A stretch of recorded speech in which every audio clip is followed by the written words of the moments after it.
Hello, I am on here.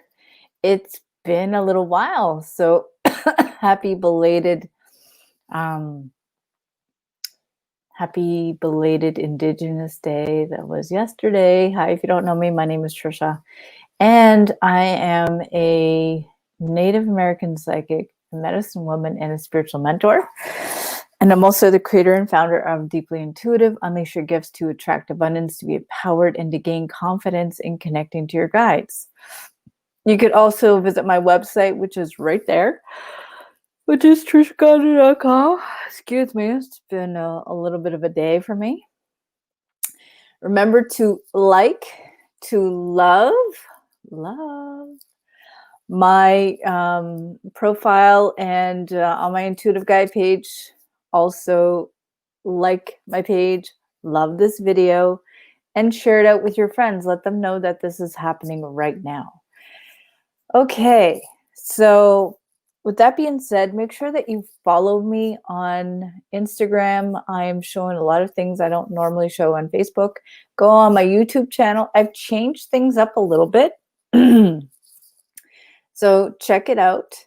And yeah, so yes. Hi, Candy.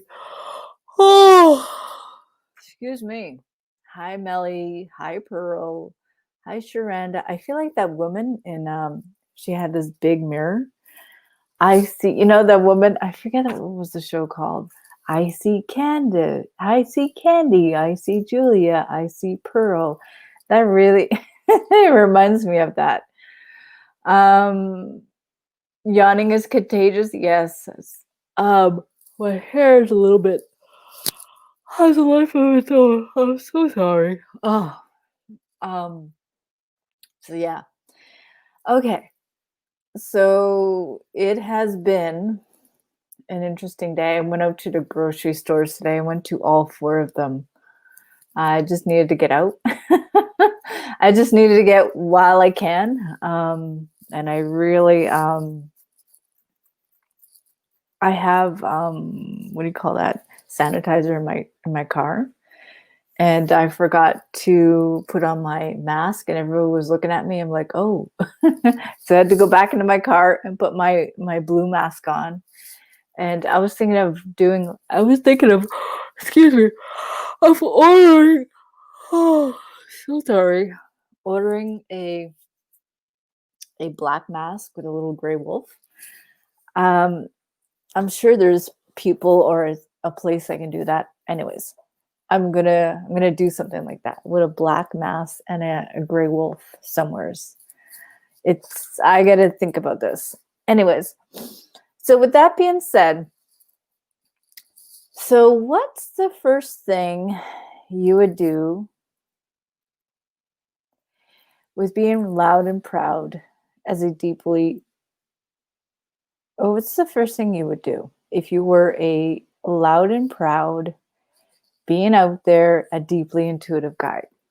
I know when I was coming out, oh, so sorry. I'm just a little bit tired. I've been kind of tired like all day, yesterday too. It's got to be the energy in the air. Anyways, so I'll tell you a bit of a backstory. I started out really being different as a kid, and I was called the sensitive one. I was called a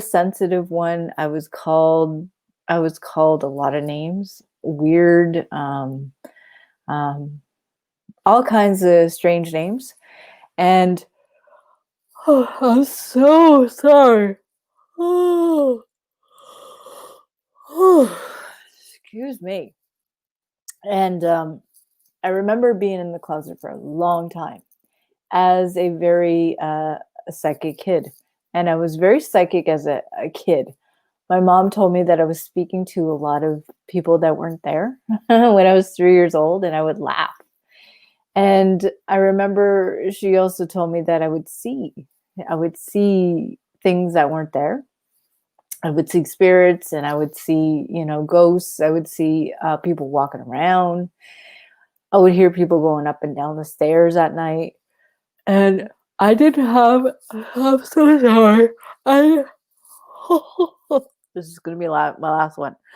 I didn't have doors.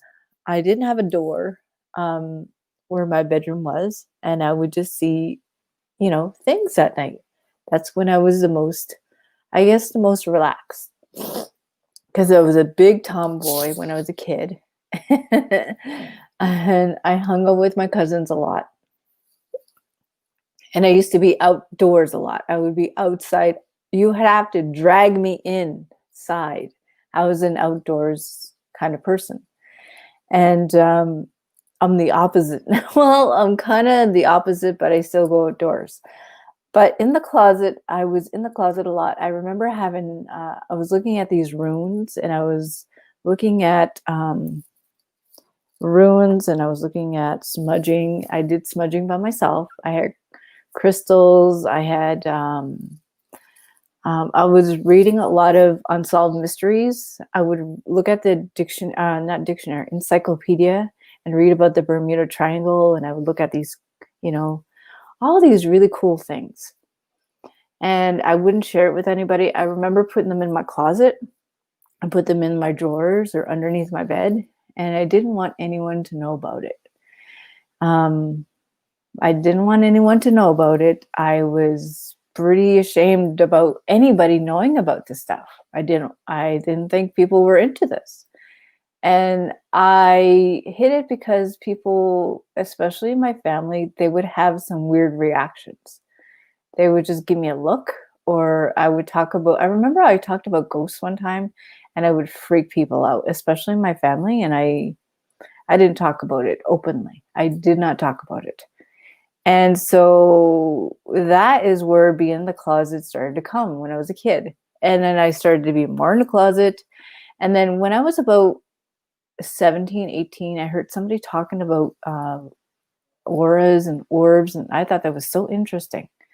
And so fast forward till about 17 to 19, then I got more interested in drawing. I used to draw a lot, and I still do. And I was really interested, and I started to realize I was talking about, or not talking about, I was talking about and researching about my own spirituality. And then it led me to other things like auras and other people and crystals and Bermuda Triangle. I remember Atlantis, like a whole bunch of really interesting things. And I think there was another person in my art class that was into that. And we were talking about it, and it was a guy. And we started talking about more. And then I would really, really be in that library a lot. So when I got older, when I was 19, I started getting really into it. I had my first tarot deck, which is a Rider-Waite deck. It's a tarot deck. I still have it to this day. It's right here. I thought it was the biggest thing. It was a big deck. And I still have it to this day. And that it kind of catapulted me into my work today. And I work with oracle cards. And so when I was in the closet, didn't tell people much about what I did. Hi there, Julie.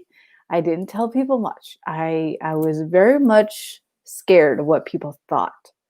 I really was scared shitless. What people thought of me, what they would react. I assumed a lot too. And I didn't talk about crystals. I did not talk about what I was seeing around people. I didn't want to be, seen as weird or a freak or, crazy or any of that. And so when I started to, fast forward to 19, then I started to be a little bit more out, but I wasn't fully out. I was just testing the waters, who would, accept me. And people would come to me. They were in the closet as well, which is interesting. The people that came to me would say, close the door, close the door, or they would come to me in the hallway and say, can I have a reading with you? and they would look around, say if anybody was watching. And that was in Seja. And one of my friends, Christiane, told me, one of my friends, Christiane, she had said, you should be doing this more often. You need to come out and just do it. So I started to come out a little bit more. And I came out more and more and more. And it took me a while, but I was starting to read people, and I read people for a long time, for a long time. And how did I succeed? Well, I really had to come out fully out of the closet, like fully. I had to, not that I had to, it was more like my gifts were pulling me out. My gifts were pulling me out, and my guides were pulling me out, and the creator was pulling me out. It was all being pulled out. And it was my happy place. I really wanted to teach others. And I really wanted to share what I knew. Over the years, I've developed these tools and techniques and how to really tune into people. And so then people would start, it was almost like I was being pulled out of the closet. And I was just like, at times it really bothered me because of how people reacted. And it's not a great feeling when people look at you like you're weird or cuckoo. But anyways, when I started reading others, then the word got out. Then I was no longer in the closet. I was getting more comfortable with my gifts. I was getting comfortable with seeing the other side, which is guides. And I got very comfortable. And one day I really didn't care. I didn't care what people thought anymore. And that was one of the things. Hey, Diana. Hey, Candy. Yeah. I remember there were quite a few times where I pulled out, like I didn't want this anymore. Yes, I did readings. With Kim, I did readings for the staff. I did. And that was a Native woman shelter in Montreal. So I worked with Kim. And I started to do readings. And people wanted to know more about it and more about it. And it pulled, like my gift was pulling me out. And it was almost like yanking me out of the closet. And I started to notice, and I wasn't bothered by what people would tell me. That was no longer an issue because it was more or less mainstream.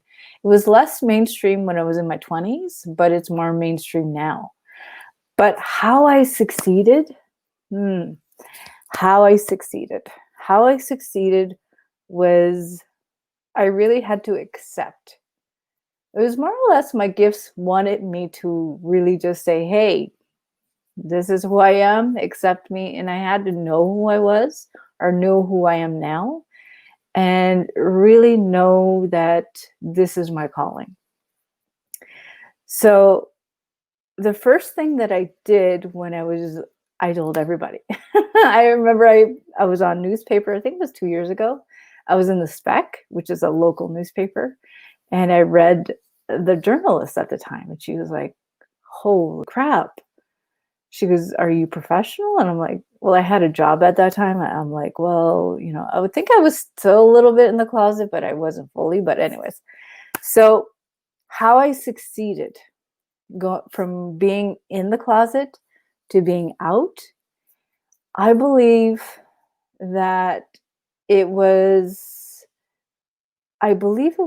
my passion or my calling to be out. And it was my gifts and my guides that really pulled me out. And people were like, coming to me all the time. And what is the first thing I did? I started reading people unapologetically. And I stepped away from places that weren't aligned with me anymore. That's what I did. And I stepped away from things that weren't aligned with me and people that weren't aligned with me, or I wasn't aligned with them anymore. That's a better way of saying it. I was no longer aligned with that. I was more aligned with doing this. And not to say that the previous experience was not any good. It just solidified that I was going in a different direction. That's all it was. And so how I succeeded was I started to trust it more. That's what I did. I trusted it, and it led me into today, which is I have my own company. I have my own business. I'm so busy now that I have to hire more people. And I'm so glad that my gifts pulled me out and that I'm doing this for a living now. So, what I had to do was I had to let go and be myself. It's just like being in the closet and then hiding yourself. And then all of a sudden, you just accept yourself and say, hey, this is who I am. Loud and proud. I'm a Native American psychic, a medicine woman, and I'm here. So, yeah. Well, so my question to you, what's the first thing you would do if you're really accepting yourself and accepting who you are? Maybe you're on the fence. Maybe you've been in the closet for a long time. Maybe you believe what people are telling you. Maybe you're scared to tell everybody. I believe you me, I've been there. And it's a really lonely place to be. It really is a lonely place to be. I don't know how else to describe it, to say that it can be lonely and it can be very isolating. And some people would like to shut it off and say, I want to be like everybody else. But other people, when they fully say, you know what? And the other thing is people get anxiety and they start getting depressed because they believe too much in what other people are telling them. And they believe too much of what other people's fears are coming out as. So I chose not to listen to all that. I did for a little bit, and I would go back and forth with it. And finally I said, F that noise. F that friggin' noise. It's just noise. And what's the first thing you would do if you could come out of the closet and be a deeply intuitive guide, maybe a mentor or a teacher? What's the first thing you would do? Candy says, I would help others who need guidance. Exactly. So you're doing a disservice to others if you're staying in the closet and you're letting other people's fears and other people's expectations and their perceptions really, really affect you and let that make you stuck. So you got to ask yourself, what's more important? Is I become who I am meant to be, or please everybody else?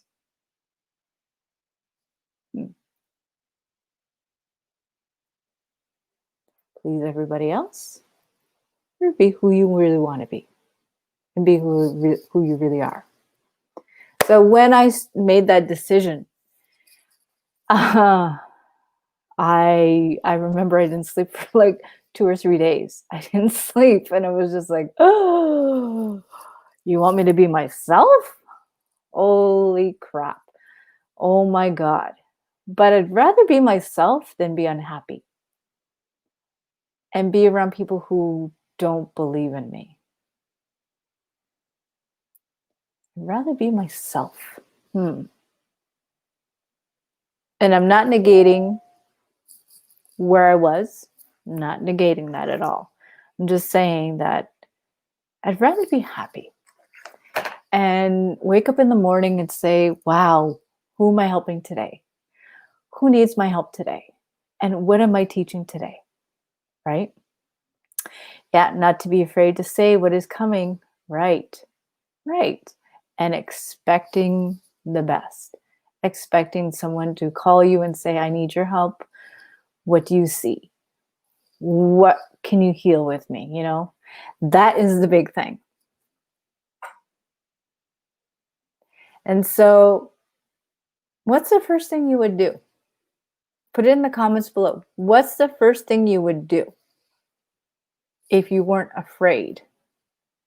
If you're out of that closet that people are putting you into, you're in there, you've clicked off the light. It's almost like you've made a habit of staying in there. What would you do if someone unlocked the door and say, "Hey, it's time for you to come out. It's safe." What would you do? So you could have, maybe you're surrounded by people who don't believe in you. Maybe you're surrounded by people who have always bullied you into that closet. Maybe you're surrounded by people who don't believe in what you believe. And are you surrounded by people that maybe if you become normal, that you can, conform into what they want you to be, that you'll finally be happy? Believe you me, I've tried that. So what's the first thing you would do? Help people? Be happier? Maybe have a relationship? Maybe make money with this? Maybe you would buy a house, buy a car. Not be so mindful of what people are telling you what you have to become.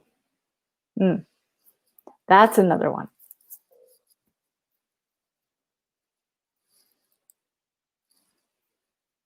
That is a big one.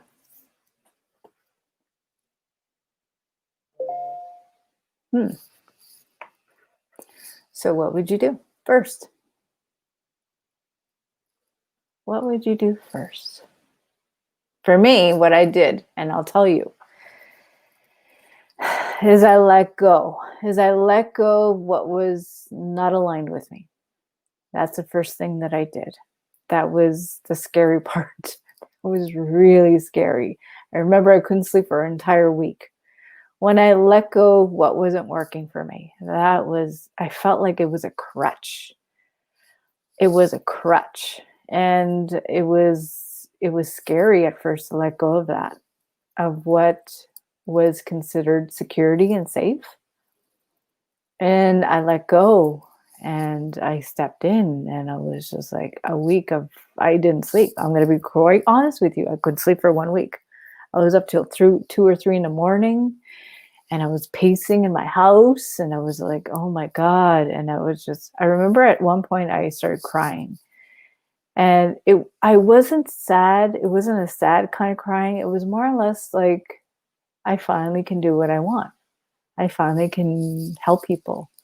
And I remember having this very peaceful feeling, because I remember I read this one person that really, this person's transition became my biggest transformation.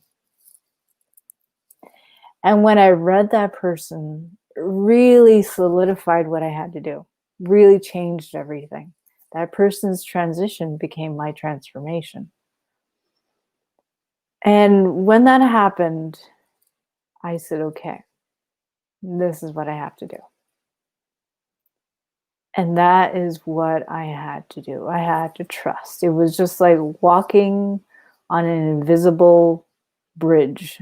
I couldn't see the bridge, and I was just like, I had to step on.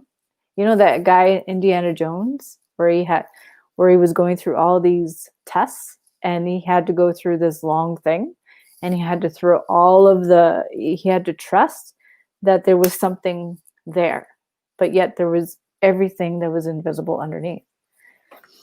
That was the same feeling. And I'm like, am I going to fall right to the abyss, or is someone or something greater out there going to support me? And pretty much that's what happened. Something supported me. And how I succeeded was basically trusting. I know it sounds really, for people who don't believe in this, I'm not worried about those people. What I'm really concerned about is people who stay stuck, who listen to other people say that their gifts don't amount to anything, that they don't value they what their gifts are. That what's really bothers me. And accepting that, oh, I'll just settle for this, job, or I'll settle for this, and I'll settle for that. That's not a way to live. That is not a way to live. It's the way to lose yourself. So I'm just reading some comments. I put myself on track. You can't help others. Yeah, I don't. Hi, Laurie. Not listen to people that just want to hurt you because you'd be afraid of what they don't. Right. So if you're letting your fears make the judgment calls, you'll stay stuck. I speak from experience. That fear just keeps you stuck. And other people's fear is just as loud. And if you just believe in their fears, because that won't take you anywhere. It'll just make you more scared and more stuck. Focusing on me and letting go of control, trust in the divine. Right. So trust in yourself. And that takes guts. It takes a lot of balls too. When you're in a deep intuitive guide, you have to grow as that. You have to grow. And I gotta tell you, I've been through so many things in my career as a native guide to people, but there's also good things that happen too. Big things where you help people see where they're going. You help them get out of the funk and get them out and go on to a better road. So I'm reading the comments here. Me or one of my friends, she came to me. Right. So for me, when a person came to me, when this person had the biggest transition, it became my biggest transformation. And I am going to put a blog this weekend, and it's going to explain what I'm talking about. And I was deeply moved by this person when this person came to me for a reading. It kind of simultaneously just made me realize that this is the path that I want to be on. It also, it was